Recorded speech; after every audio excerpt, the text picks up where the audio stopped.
have you take my Doritos! Ah! Steve! Ah!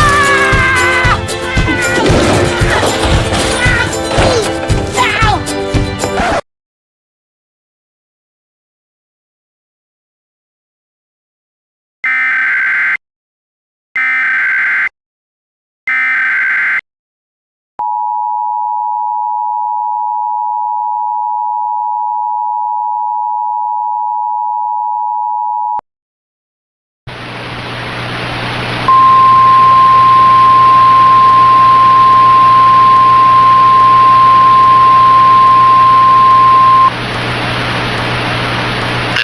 Weather Service in Miami has issued a flash flood warning for extreme southwestern Palm Beach County in southeastern Florida, northwestern Miami-Dade County in southeastern Florida, eastern Collier County in southwestern Florida, until 7:30 p.m. Eastern Daylight Time.